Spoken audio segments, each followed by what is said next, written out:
OK Corral at 2:30 p.m. when I saw the two Clantons and the two McLowrys in an earnest conversation across the street in Dunbar's Corral. I went up the street and notified Sheriff Behan and told him it was my opinion they meant trouble, and it was his duty, as sheriff, to go and disarm them. I told him they had gone to the West End Corral. I then went and saw Marshal Virgil Earp and notified him to the same effect. I then met Billy Allen, and we walked through the OK Corral, about 50 yards behind the sheriff. On reaching Fremont Street, I saw Virgil Earp, Wyatt Earp, Morgan Earp, and Doc Holliday in the center of the street, all armed. Johnny Behan had just left the Cowboys after having a conversation with them. I heard Virg Earp say, "Give up your arms, or throw up your arms." There was some reply made by Frank Lowry when firing became general, over 30 shots being fired. So begins the most famous gunfight of the Old West. The Lawmen, including the Earp brothers and the hastily recruited Holliday, faced off against the Clantons and McLaurys. It's a scene that has been often repeated on screen and in books. The true story was not a simple tale of good guys in white hats fighting bad guys in black hats. You don't need to exaggerate the facts of the gunfight at the OK Corral, which wasn't really in a corral at all, in order to find an exciting story of men and women trying to build a good life in a hard world, and sometimes needing to do so at gunpoint. And this was just one of the many such confrontations as the American frontier was pushed ever westward, and as a courageous few put their lives on the line to bring law to the lawless. These are the lawmen of the West.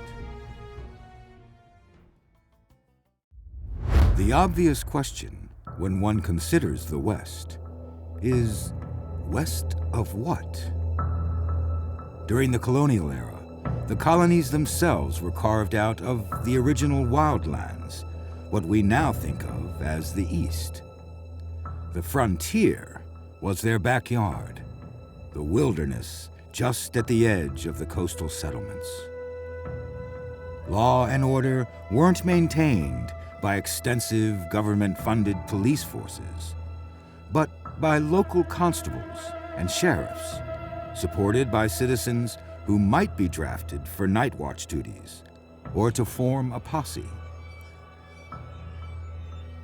The threat to order was generally not what modern audiences would call crimes. Robbery, rape, and murder weren't non-existent, but were less common. The day-to-day concerns were more along the lines of watching out for fires, working on the Sabbath, and cursing in public. In general, the citizens of the colonies were expected to police themselves. The colonists were generally people with similar backgrounds and often strict religious codes. And the truth was, there wasn't much to steal.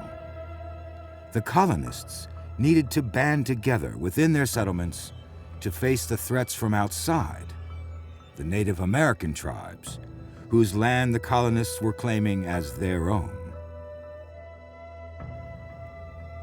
Though the colonists were able to form friendly relations with some Indian tribes, other tribes saw the threat that the Europeans posed and met that threat with force. The Indian warriors had no knowledge of, nor interest in, the European rules of war. They fought in an entirely different style than Europe's traditional massed armies. Indians used surprise attacks, striking from concealment and avoiding pitched battles. To defend the colonies, governors established local militias.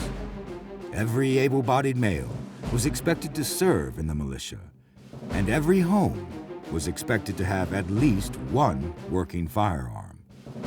These men were America's original citizen soldiers.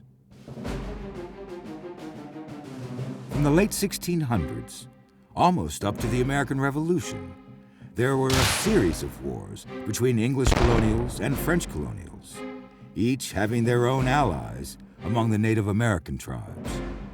The most famous is the last one, known in America simply as the French and Indian War, ending in 1763. One young man who fought in that war would later become known as one of the greatest frontiersmen in American history. While working as a teamster for British forces during the conflict, Daniel Boone heard of a marvelous land to the west, overflowing with bear, deer, turkey, and other game. After the war, Boone and a small party crossed the Appalachians to explore the wilderness of Kentucky. They hunted and lived off the land for months before being captured by the Shawnee, who seized all of the pelts the hunters had collected. Despite being warned to never return to the area, Boone continued exploring and hunting in Kentucky. In 1773, he led an expedition of about 50 colonists seeking to establish a settlement west of the Appalachians. The expedition was attacked by a band of Delawares, Cherokee, and Shawnee, who captured Boone's oldest son and one other member of the party. The young men were tortured to death, and the expedition was abandoned. But 2 years later, Boone led another expedition, and this time successfully founded the town of Boonesboro. Meanwhile, relations between the colonies and Parliament had fallen apart. War had begun. In Kentucky, the battles were primarily between the colonists and the British-backed Native American tribes. Though we might tend to think of conflict between the tribes and settlers as being battles, there are aspects of it that were consistent with the lawlessness of the frontier that is more typically associated with the Wild West. Though colonial and later U.S. military units might engage the natives in battles, there weren't the professional, full-time investigative or enforcement agencies that we expect today. A town marshal or county sheriff would handle most issues related to law and order with minimal assistance from unpaid night watchmen, or perhaps a few deputies in a larger city. Actions requiring a larger force meant rounding up a party of volunteers for a specific mission. This was somewhat similar to the U.S. military in the early years of the nation. It is difficult to fully understand in the modern era how important the military at that time was to the internal security of the nation. But they had only a small number of professional soldiers, and they had to rely heavily on untrained militia. This resulted in a disastrous defeat in 1791. At the time, there were troubles with the native peoples in both the Southwest and the Northwest, though the problems were more severe to the north. The British had ceded the Northwest Territory to America as part of the Treaty of Paris.